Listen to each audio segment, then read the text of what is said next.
Assalamualaikum warahmatullahi wabarakatuh. Halo teman-teman, perkenalkan nama saya Putri Rahmadini, NPM A11020054 dari Fakultas FKIP Pendidikan Guru PAUD. Assalamualaikum warahmatullahi wabarakatuh. Di sini saya akan menjelaskan tentang pembelajaran dan proses kognitif.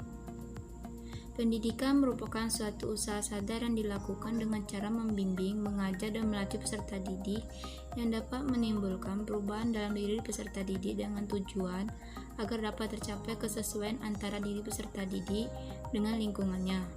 Belajar merupakan salah satu bagian penting yang tidak dapat dipisahkan dengan proses pendidikan. Belajar merupakan proses perubahan perilaku dan pola pikir yang dialami oleh individu. Teori belajar kognitif menekankan bahwa yang terpenting dalam proses pendidikan adalah bagaimana proses tersebut terjadi daripada hasil yang tercapai. Teori belajar kognitif.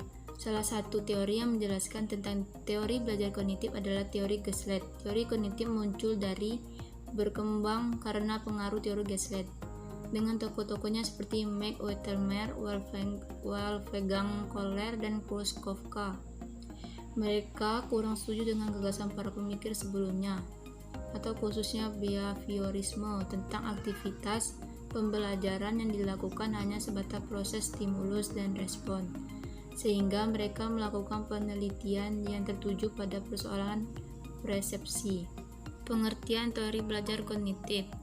Teori belajar kognitif adalah salah satu teori belajar yang sangat berpengaruh dalam dunia pendidikan dalam mendidik dan mengajar. Teori ini berbeda dan menentang teori behavioristik yang memandang belajar sebagai kegiatan mekanistik antara stimulus dan respon. Menurut aliran teori belajar kognitif, belajar adalah proses mental yang aktif untuk mencapai pengingat dan menggunakan pengetahuan yang dimiliki oleh individu. Aliran kognitisme lebih mengutamakan aspek berpikir atau thinking dan mental yang berkaitan dengannya, misalnya ingatan atau memori. Implementasi teori belajar kognitif. Berikut adalah aplikasi teori belajar kognitif menurut teori Gaslit dalam proses pembelajaran. 1. Pengalaman tilikan atau insight. Tilikan bisa disebut juga pemahaman mengamati dalam proses belajar. Hendaknya peserta didik memiliki kemampuan tilikan, yaitu mengenal keterkaitan unsur-unsur suatu objek atau peristiwa. 2. Pembelajaran yang bermakna atau meaningful learning. Dalam hal ini, unsur-unsur yang bermakna akan sangat menunjang pembentukan tilikan dalam proses pembelajaran.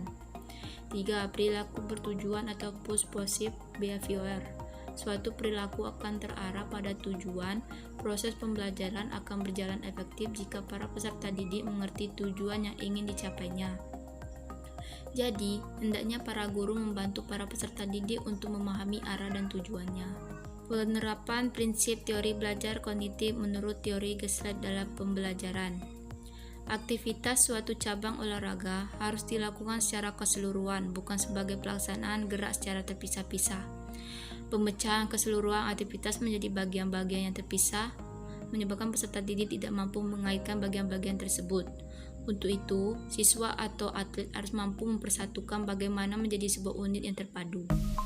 2. Tugas utama dari guru atau pelatih adalah untuk memaksimalkan transfer dari latihan di antara berbagai kegiatan, pola umum atau konfigurasi perlu untuk memperluas terjadinya transfer di antara berbagai kegiatan.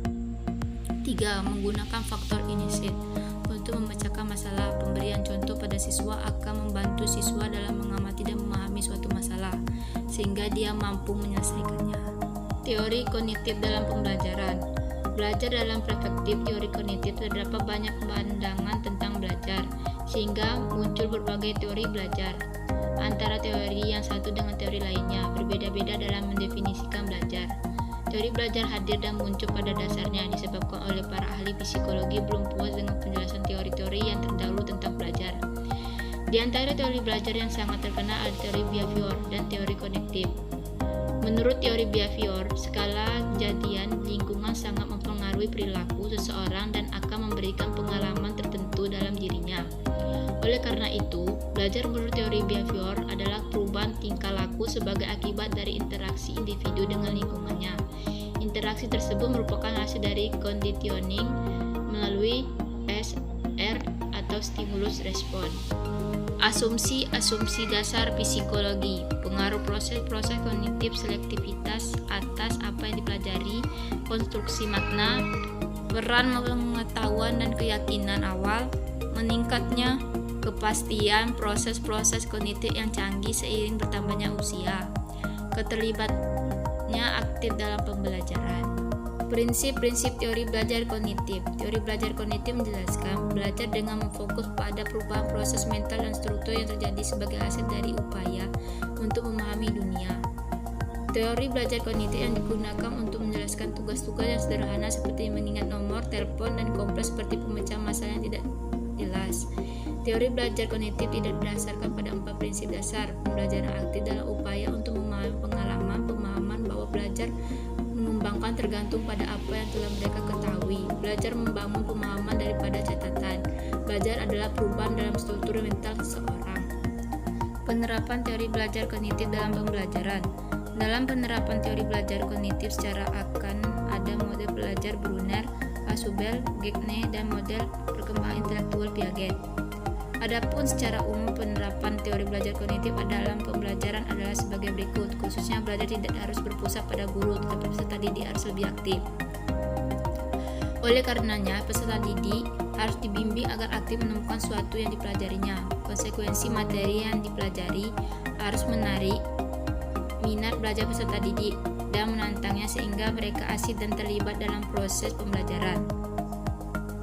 Bahan pembelajaran dan metode pembelajaran harus menjadi perhatian utama. Peserta didik akan sulit memahami bahan pelajaran jika frekuensi belajar itu loncat-loncat. Bagi anak SD, pengoperasian suatu penjumlahan harus menggunakan benda-benda terutama di kelas-kelas awal karena tahap perkembangannya berpikir mereka baru mencapai tahap operasi konkret. Dalam proses pembelajaran, guru harus memperhatikan tahap perkembangan kognitif peserta didik. Materi dirancang sesuai dengan tahapan perkembangan kognitif itu dan harus merangsang kemampuan berpikir mereka. Teori belajar kognitif menekankan proses pembelajaran yang berpusat pada anak. Oleh karena itu, guru bukan sumber utama dalam pembelajaran dari seorang anak dan bukan kepatuhan anak tanpa alasan terhadap perintah guru. Evaluasi tidak melihat dari apa yang dihasilkan, namun lebih menekankan proses yang dilalui dan jalani dengan keberhasilan anak dalam mengorganisasi pengetahuan sebagai tujuannya.